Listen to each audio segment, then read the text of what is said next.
All right. So first things first, we talked a little bit about this already, but what is the comprehensive plan? What we're talking about here is a 20-year document. So what we're talking about for this year and what the council will eventually look to take action on by the end of this year is something that is supposed to guide the city from 2025 through the end of 2034. So a 10-year process. And again, it's everything from land use to public safety to economic development to parks and recreation. It's all included in that document and provides policies, which then help guide the city to create its regulations that actually governs what someone is doing on their property, etc. So we have to not only follow our own policies as designed by the city's vision statement and community outreach, but there are regional and state level requirements that the city needs to follow. And so those are reflected in our comprehensive plan as well. Where we are in terms of process is, as I mentioned, this started in 2022. The star that you see up there on the screen is just indicating we're at the point now where we're beginning our public hearing process. So hopefully, as residents of the city, you've received probably 3 or 4 mailings now over the last 6 months or so explaining where we are in this process. We've had a number of open houses. We've had initial discussions at the Planning Commission, but on June 5th will be the public hearing at the Planning Commission on this draft information I'll be walking through at a high level tonight. And then once the Planning Commission does its work to take that public comment, incorporate it into what they're going to recommend, it goes on to the City Council for review. And the City Council at this point is scheduled to take action by mid-September. And then this, if the council goes along with the staff recommendation, would be saying this goes into effect in January of 2025. So what are we doing? We're totally reorganizing the plan itself. It's kind of patched together ever since the city became a city. Over time, it's become a little bit clunky. So we're resetting and reorganizing the document itself, hopefully for better readability. But we're also looking at goals and policies again that say things like encourage the ability for people to have active transportation options, meaning improve the sidewalks and cycling options in the city, or take a look at how public safety is handled on public property as well as what happens for businesses. Those are the types of policies in there as well. There is a quote sub-area plan specific to the Tillicum Woodbrook area. Tillicum had a plan adopted in 2011, and that's obviously been a while since then. So this is a new version of that plan to incorporate what's happened in that area since that other one was adopted. Things like 2 I-5 interchanges that have significantly affected the way Tillicum may grow over time. So that new plan will also be part of this package. And then there's going to just be a few other policy changes in the downtown and the area around the Sounder Station. We also, as I mentioned, are going to be reviewing and updating regulations. So if you as a property owner or a business owner are looking to do something different or do something new, there will be potentially new rules that would apply to what you're wanting to do. So it'll be a matter of when you're ready, talking to the city departments and having them help you work your way through that process with the new rules. Where can you find all this information? And this is also included on the handouts in front of you. I believe it's the top right corner, if I remember right. cityoflakewood.us/24 periodic review/ is this website where you can go and see everything I'm about to talk about and a lot more. There's a number of recordings that have been happening over the last 2 years. There's a number of written materials, including the actual draft documents now. And then if you are someone who wants to make public comment about all of this when it comes to formal hearing time, and you can't be there on one of those nights when it's actually scheduled, you can actually submit your comments online as well. You can mail them into our city clerk too, but if you want to do it online, there's a way that you can do that before the public hearing, and it'll be included as part of the public record. So the mayor mentioned housing, and that really is the big focus this time around, in part because the state legislature over the last few years has made a number of changes and new requirements for what the city has to do. Historically, under what is called the Growth Management Act, which is how Washington has local governments decide, again, land uses and other types of growth questions. They've made changes to that, and they've actually come in to say, as a legislature, we have so many people that are struggling to find affordable housing, and we know we have X number of people coming in the next 20 years. We need to be more proactive in having new additional affordable housing built. And so they have now put out rules that the Lakewood, as well as other governments, have to follow to say, we are going to plan for so many people within the next 20 years. Does this mean you have to do something on your property come January 1, 2025? No, it does not. Does it mean the city of Lakewood needs to have rules that will allow you to do some new and different things if you want to? Yes, that is what the hearings and the changes to the rules are about, is what the city has to adopt. And then property owners would then be able to decide when the time comes if that's something that they want to pursue. So in terms of what's changed for housing, it's not only so many people are coming to Washington, translate that to so many people are planned to come to Lakewood. It's how many come to Lakewood and what level of cost for housing is the city responsible to plan for? And now it is everything from people who are on significant public assistance to above median income or beyond middle-class market rate, for lack of a better way to say it. So there's this whole range of housing price points that the city is being required to plan for, meaning what type of housing is built, what type of requirements when that housing is being built to help make it more affordable when it's done. The other thing that has to happen is the city needs to be planning for emergency shelters, for transitional housing as well, and permanent supportive housing. Permanent supportive housing is if someone is physically, mentally disabled, or for some other reason needs to have assistance on site with their daily activities, those services are there available for them. And then what's on the bottom of the screen here called moderate housing, that's where there's going to be a lot of the changes that the mayor mentioned in our single family areas of the city.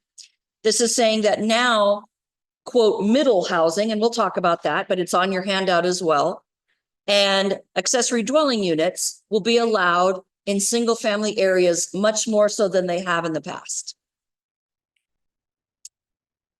Two other items related to what the state is now requiring the city to address in this process is to look at displacement risk, meaning are people living in an area of the city, and whether it's because of the value of the housing, whether it's because it's right next to a major transit corridor and commercial or industrial businesses think that's a good place to locate, or whether it is a new residential developer wants to come in and place something new on where they currently live. The city needs to be aware of what parts of the city are at highest risk for those people being told, okay, A, are you willing to sell? If not, okay. But if you are looking at having someone come in and buy your property, how can the city and that property buyer help you find a new place to live? So trying to work with displacement questions and making sure the city is aware of where the highest risk of that may be in the city. And if you look at this map, the areas that are in orange, so kind of the top north, what is that, east part of the city, and then down the central corridor there, just down Lakeview and into Springbrook are the highest risk of that type of displacement. And then the other thing that we need to be looking at as a city is, in the past, were people treated differently because of their race or ethnicity? Did that get reflected in the way land use was done historically? And if so, city recognize if that's the case and try to make changes in how you regulate, what policies you have in place to make sure that stops. In Lakewood, the city didn't incorporate until 1996. So somebody living in the city of Tacoma may have had much different experience under Tacoma's rules. They had formal redlining, if you know what that is, where white people could live here, African Americans or other people could live here, and it was that clear in their code. That is not the case. It never was in Lakewood. But in the past, there may have been some of that with unincorporated county. And so the city of Lakewood just has to make sure its policies and its regulations don't contribute to any of that continuing. So we've already done some of this. Some of this was done last year. The permanent supportive and transitional housing are now allowed in all of these areas of the city. Yes, they do have rules that apply to them when they come in. They have to follow all of the building code and all of the development regulation requirements. And we also last year identified where emergency shelters are going to go. And essentially it is up that spine of South Tacoma Way and Pacific Avenue. And then there also is some availability for that option in the downtown. But these are areas where the city needs to plan for by 2044, 574 emergency shelter units. Right now, the city has 8. And we are waiting for a facility to open along Pacific Avenue that'll have about 85. So that should be opening here in the next month or so. And that is going to take our total to about a quarter of what it needs to be over the next 20 years. Yeah. I could well be saying it wrong. Yes, Pacific Highway. It's down along the red and orange there. Yeah, sorry. So looking at what's the quality of life, or what's the quality of living standard in Lakewood for different people in different areas, this in a nutshell shows economic and housing realities for people. The darker color means a higher quality of life. And so the lighter that almost even looks white, and then the medium blue, those are at lower levels of quality of life based on economy, based on employment, based on housing prices. And what you see here in the city of Lakewood is we have a median household income of about $65,000. The county overall is up at about $93,000. The home ownership rate is a little unusual in Lakewood. We have about 44% of the people that live in Lakewood own where they live. Usually it is a 60% plus ratio with about 40% renters. In Lakewood, it's opposite. And there's a number of different reasons why historically that may be, whether it's JBLM's presence and soldiers historically, whether it's something else, but we are at about a 44% home ownership rate. And then we have, I think, again, it's not going to be a surprise, but the areas that are of the lower quality of life, again, are kind of on the eastern side of the city and then down into Springbrook as well as Tillicum and Woodbrook. When you look at race and ethnicity and what is going on with their economic standard of living here in Lakewood, the dark on the left-hand side for all of those rows are people that are severely cost burdened. And that means they're spending over half of their monthly income on their housing and utilities.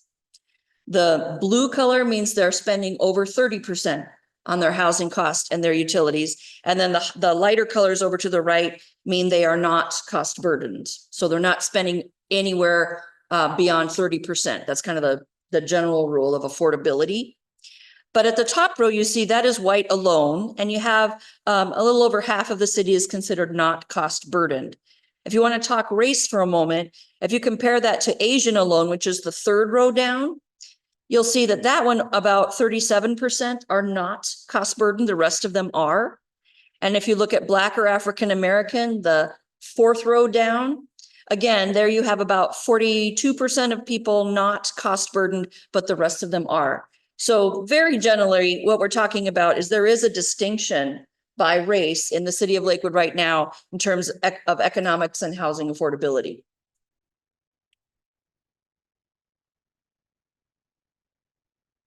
So I just mentioned this a few moments ago, but as in part in reaction to that, you have a total number of housing units that the city needs to plan for over 20 years.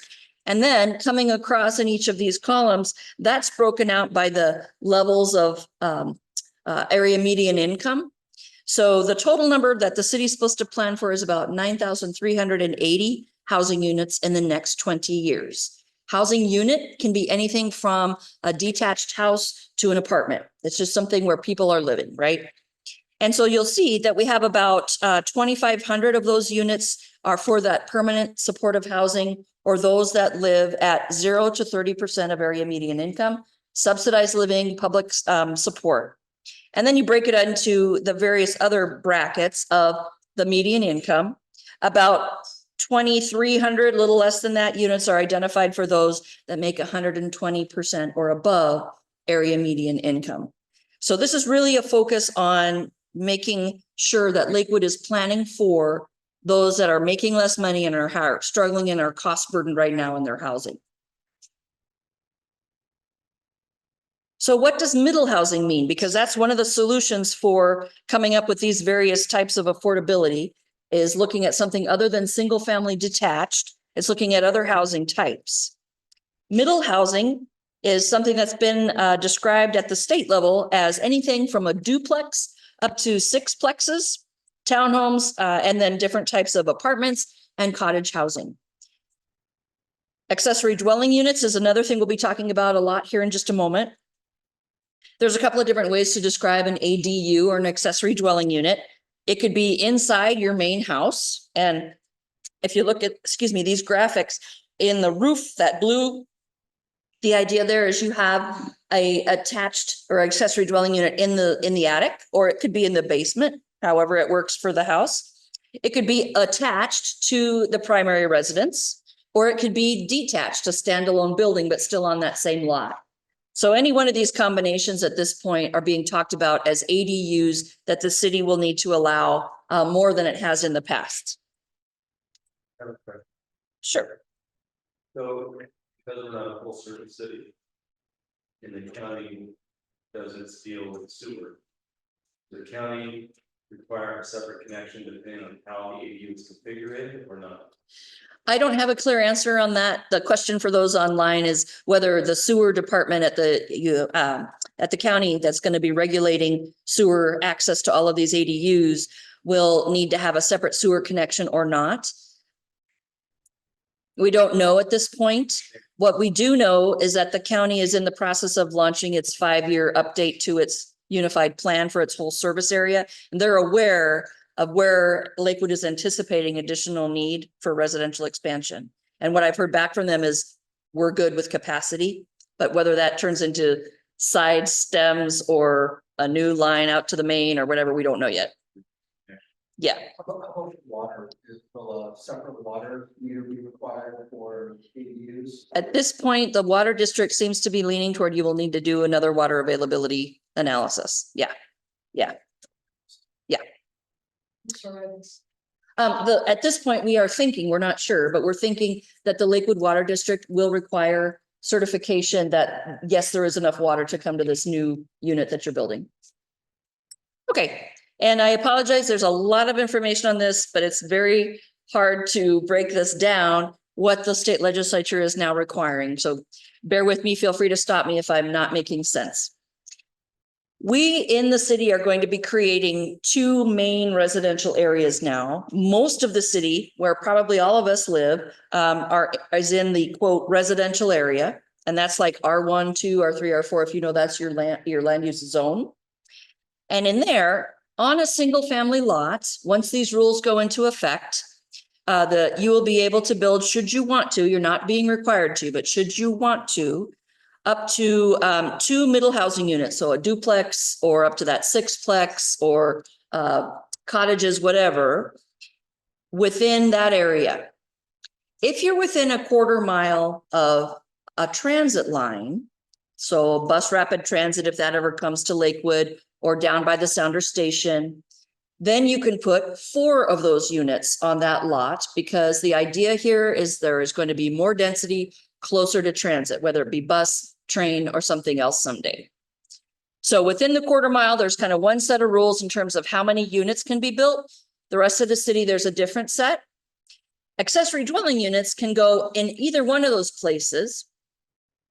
And it's a combination. It can be any of the detached, attached, and a detached, 2 detached, 2 attached. There's a lot of different options there. The minimum ADU size is going to be 1,000 gross square feet. And that does not mean the footprint is 1,000 square feet. It means the total Like if it's 2 stories or something, the total square footage is 1,000 square feet. So it can be a tiny house with that kind of square footage. Without garage, yes. Not to say an ADU couldn't have one, but the minimum size is 1,000 gross square feet.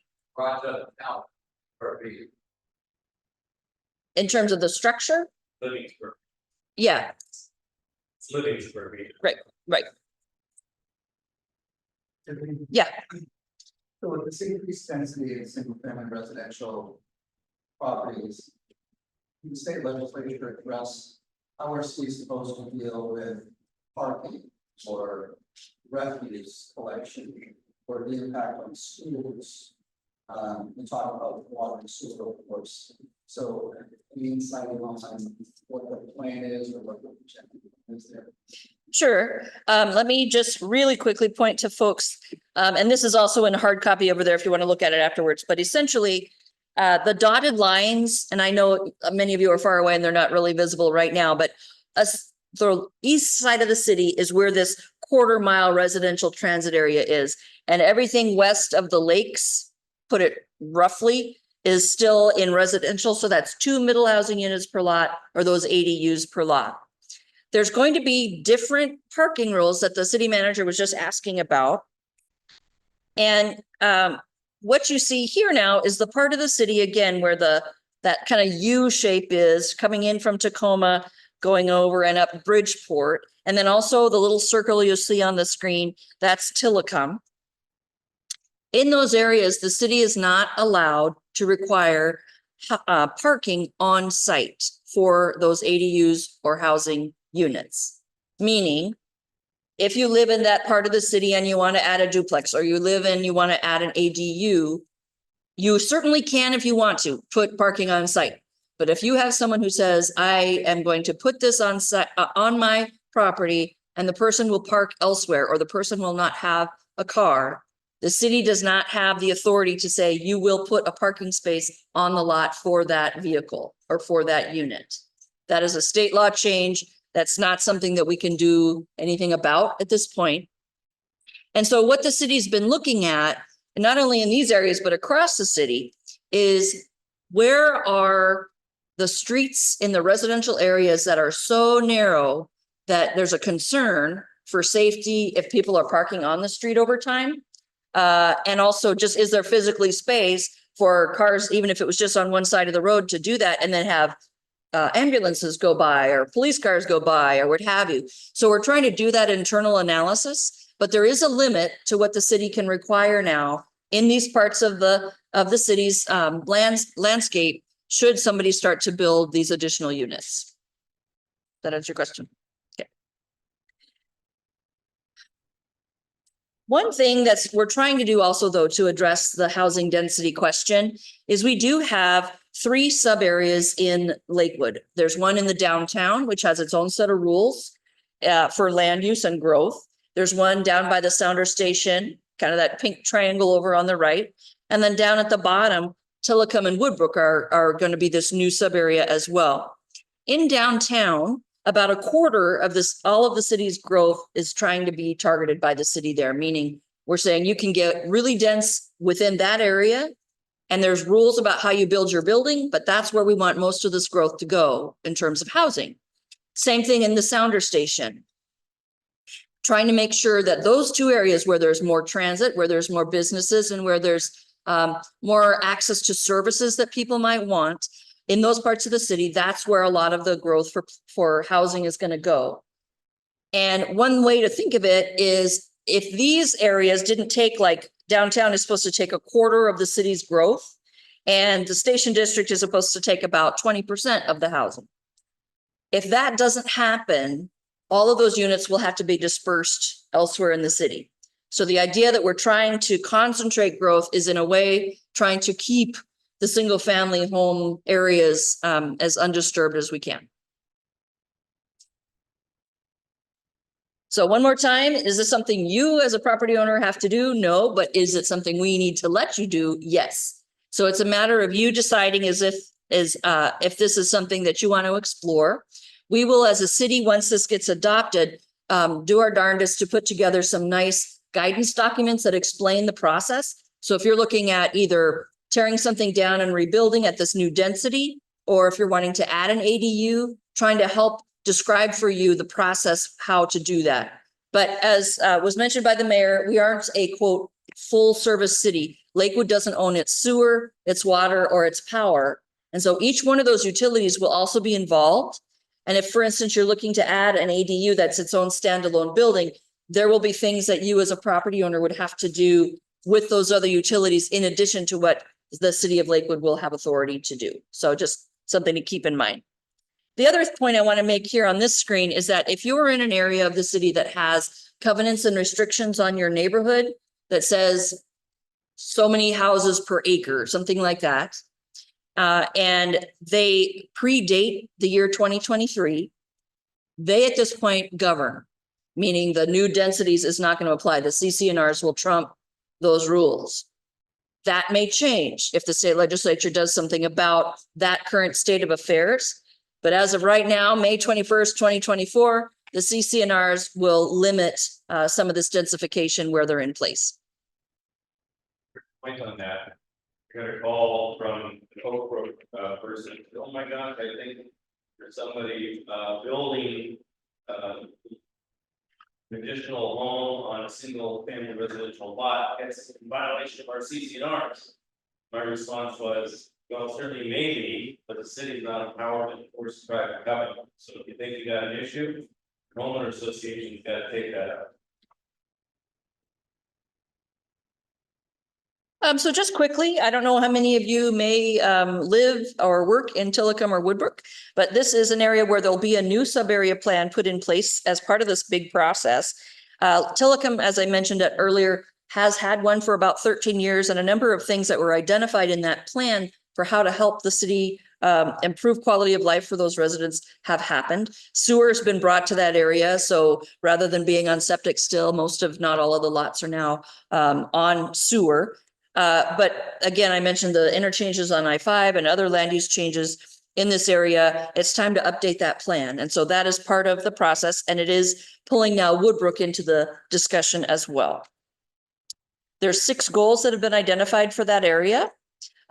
First of all, just recognizing the community resources they have, community center, the school, the park, the library branch, looking at the diversity in that community as a strength. Trying to better connect, like physically, those 2 areas of the city with the rest of it, because right now there is no way to get into the city by car other than to go out on I-5 and then come back in. So that's a long-term issue, but it's one that's strongly felt by those who live there. And then protecting the natural environment, because obviously with Tillicum, you've got the water right there on the edge. Another thing that's going to affect some of this housing stuff we've been talking about is, quote, critical areas. So if there's a wetland on somebody's property, or they've got a creek running nearby, or a buffer for either one of those things, or if there is an area of flooding that happens because of one of those larger creeks in a major event, things like that, coupled with some of the trees in the city, the Gary Oaks and some of the others, those would all be considered critical areas. They limit the type of building and how dense that building can be on property.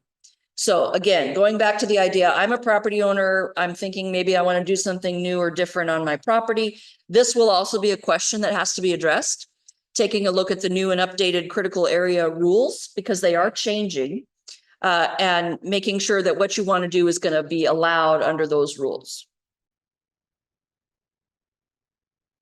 And then related to that is we're also taking a look at our shoreline master program. So if you are a property owner around the lakes or along some of these creeks, we will be not doing a big update. We're going to be just looking at how this set of rules for strictly around lakeshore property and along the creeks jive with the other rules for across the city for critical areas. They have to all be consistent.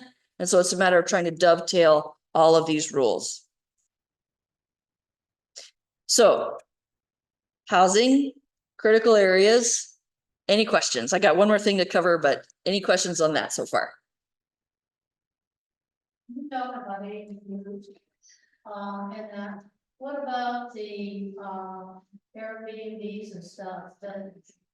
they're calling them ADUs when they build them and then they become Airbnbs. Sure. Is there? You've anticipated me. It's my next slide. So we can go right there. Okay. All right, thank you. All right, so absolutely. In Lakewood, we have right now, as of May of 2024, 146 unique short-term rentals, or STRs. Most of these are in single-family detached housing, but as time goes by and as ADUs become more popular and it's possible to build them on more parts of the city's land, we are anticipating that there will be an increase in the pace that short-term rentals come into the market. So let's distinguish two things. There's accessory dwelling units, which could be your mom lives there. It could be your kid lives there. It could be somebody comes in and actually buys it and they're living in that house as a standalone owned property on your lot. And then there's short-term rentals, which could be in that building, but it is a rental situation for vacationers. It's basically, if you rent it for anything less than 30 days, it's considered a short-term rental. So what the city is trying to grapple with right now is, yes, we have to plan and allow for more ADUs to happen, but is the city going to say all ADUs can be short-term rentals? Because the idea behind the state legislature saying you can do all this on your single family lots and densify was not to say, go build a bunch of short-term rentals. It was build more affordable housing. What we've had over the last year is a lot of public dialogue, and then the Planning Commission and the council also have talked about this. They're going to pick it up again, is whether it makes sense to say, no, those accessory dwelling units cannot be short-term rentals because they need to be these affordable housing options. Or, yes, they can be short-term rentals, and the market is going to help decide if someone says this is going to be a short-term rental, they, for whatever reason, can't make enough money off of it. They're going to convert it into some other longer-term rental situation or sell it outright to somebody else. So that's a policy issue that the city is grappling with as we speak. So right now, accessory dwelling units can be a short-term rental. And what the city requires is a business license and a safety inspection, and then it can be run as an STR. Those rules might change come this fall. If ADUs are still allowed to be as short-term rentals, then there may be some additional rules like more than just that initial safety inspection. There would be periodic inspections to make sure over time that they're being operated correctly and they're still safe and habitable for people. So as you can see on this slide, in 2021, we had about 70. We're up to about 146 now. So they are popping up. And we just as a city are anticipating, as people are paying more attention to Lakewood, as more development comes in, there's going to also be this interest in short-term rentals as well. So did that answer your question? Close. Okay. Is there anything else I can try to answer? If they're short-term rentals, that's like a hotel or a motel or whatever. Is the city going to be able to use the hotels? Say that again. This is not a resident. It will be required that they have a business license. The city at this point is looking at not only inspecting it before it opens, but then going back and regularly inspecting it. And then if you have a short-term rental and people are reporting you to the police, they're reporting you to Airbnb to say, hey, they're running this in a crappy way. Those are all options that will be in place. Yeah. So where are we in terms of a schedule? We sit here today on May 21st, having had 2 discussions at the Planning Commission, and Commissioner Herr was there for both of those. We've got our public hearing at the commission June 5th. And then once they take action at the Planning Commission, it'll go to the City Council. So starting July 22nd, the City Council will be talking about everything I've covered tonight and a number of other issues as well related to this big package. I thought about bringing the whole thing. It literally is about this thick. And I figured I don't need that. You don't need that. But it's a lot of paper we're talking about. And then the City Council's hearing is scheduled for August 19th. Depending on how that hearing goes, the council may decide it wants to extend it or take more time to think about public input. But they at this point are scheduled to take action on September 16th on this new version of the plan, new version of the regulations and everything else. And that is all I have to say. The website again is that cityoflakewood.us/24 periodic review/. And there you'll be able to see information about all of the meeting schedule. You'll be able to access all of the documents. You'll have my contact information on there as well. But other than that, I'll turn it back over to the mayor. Thank you, Tiffany. I just want to thank you for your time and beautiful timeliness to get us in and out within an hour. But my comment on this is to thank you for coming, because I strongly believe in this era of social media that educated residents are more helpful to our process than uneducated residents who are less helpful to the process. And I can tell you for sure, just based on various things, I read social media comments. And once in a while, I'll pop off on people if I think that their comments are actually not as accurate as they should be. Because it's not helpful to any of us if we go down a crawling detour in a rat hole. So the information is not as accurate as it should be, because that doesn't help anyone.